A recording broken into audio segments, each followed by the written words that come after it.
کچھ فرشتے وہ جن کی کیٹیگری یہ ہے، جن کا کام یہ کہ وہ زمین پر گھومتے رہتے ہیں، سیاحت کرتے رہتے ہیں. جس محفل میں جس جگہ اللہ کا ذکر ہوتا دیکھتے ہیں نا، اس محفل کو اپنے پروں سے ڈھانپ لیتے ہیں، اور جب محفل ختم ہوتی ہے تو اللہ کی بارگاہ میں جاتے ہیں. اللہ تو سب جانتا ہے، فرشتوں سے پوچھتا ہے میرے فرشتوں کدھر سے آ رہے ہو؟ کہتے یا اللہ ایک جگہ تیرے بندے جمع ہیں اور تجھے یاد کر رہے تھے. اے فرشتوں بتاؤ کیا انہوں نے مجھے دیکھا ہے؟ عرض کرتے ہیں یا اللہ دیکھا نہیں ہے. اگر دیکھ لیتے تو کیا کرتے؟ یا اللہ تجھے دیکھ لیتے پھر تو والہانہ تیرا ذکر کرتے اور تجھ سے محبت کرتے. فرشتوں بتاؤ مانگ کیا رہے تھے؟ یا اللہ جنت مانگ رہے تھے. اے میرے فرشتوں بتاؤ کہ جنت دیکھی انہوں نے؟ یا اللہ جنت دیکھی نہیں. اچھا یہ بتاؤ دیکھ لیتے تو کیا کرتے؟ کہتے یا اللہ اگر وہ جنت دیکھ لیتے تو پھر تو اور روتے اور گر گڑاتے، والہانہ جنت مانگتے. اللہ فرماتا ہے اچھا یہ بتاؤ پناہ کس چیز سے مانگ رہے تھے؟ کہتے یا اللہ جہنم سے پناہ مانگ رہے تھے. فرشتوں یہ بتاؤ انہوں نے جہنم دیکھی ہے؟ یا اللہ جہنم دیکھی تو نہیں. اچھا یہ بتاؤ دیکھ لیتے تو کیا کرتے؟ کہ یا اللہ اگر وہ جہنم دیکھ لیتے اور روتے گر گڑاتے اور پھر تیرے بارگاہ میں روتے ہوئے پناہ مانگتے. حدیث پاک کے الفاظ ہیں، اللہ کا دریائے رحمت جوش میں آتا ہے. اللہ فرماتا ہے فرشتوں گواہ ہو جاؤ. حدیث کا مضمون ہے جن بندوں نے مجھے دیکھا نہیں اور میرا ذکر کر رہے ہیں، جنت دیکھی نہیں جنت مانگ رہے ہیں، دوزخ دیکھی نہیں اور دوزخ سے پناہ مانگ رہے ہیں، میرے فرشتوں گواہ ہو جاؤ میں نے ان سب کی مغفرت فرما دی. ابھی اور تو سنو، اس حدیث کا اگلا پارٹ اس سے بھی زیادہ خوبصورت ہے.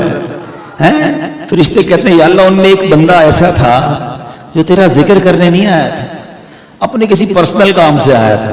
ہو سکتا ہے یہاں بھی کوئی بھائی ہو، ایک دوست آ رہا ہو دوسروں کو چل یار میرے ساتھ چل بریانی بھی ملے گی، کوئی بات نہیں تجھے بیان نہیں سننا ویسے ہی آ جاتے ہیں، کبھی کبھی ایسے بھی آ جاتے ہیں، ایسے بھی آ جائے کرو کوئی بات. اللہ فرماتا ہے میرے فرشتوں یہ وہ محفل ہے جس کے ہم نشین بھی محروم نہیں رہتے، میں نے اس کی بھی بخشش فرما دی. ذکر کے لیے نہیں آیا اس کو بھی بخش دیا. ریزن وجہ اچھی محفل، اچھے لوگوں کی صحبت، یہ ہے اچھے اجتماعات، یہ ہے اچھی محفلیں، ان میں آیا کرو.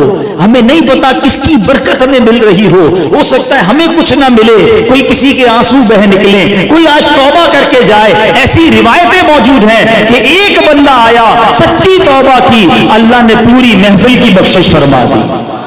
پتہ نہیں کس کی آمین کے صدقے ہمارا بیڑا پار ہو جائے، کون اللہ کا ولی ہمارے درمیان بیٹھا ہو، بس آتے رہا کرو. مجھے ہمارے والد صاحب کے زمانے کا ایک واقعہ یاد آ گیا. ابو کے ایک دوست ہوا کرتے تھے، پرانی بات ہے، دعوت اسلامی کے جب نئے نئے اجتماعات ہوتے تھے، ککری گراؤنڈ میں محفل ہوتی تھی، تو وہ ابو کے دوست ہوتے تھے نا، وہ رات نہیں جاگ سکتے تھے. اچھا محفلیں چلتی تھی دیر تک، تو جیسے ہی آئے محفل میں اپنے ساتھ چادر بھی لاتے تھے. جیسی محفل شروع ہو چادر بچھائی اور سو گئے.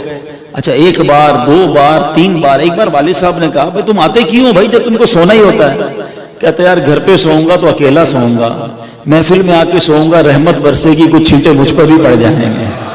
تو کیا پتا کس کا کیا نیت ہو، کون کس لیے آیا ہو. ایکچولی یہ لالچ ہونی چاہیے کہ میں نیک نہیں ہوں، میں گناہ گار ہوں، اچھوں کے ساتھ تو بیٹھوں نا، ان پر برسے گی تو میرا بھی کام ہو جائے گا.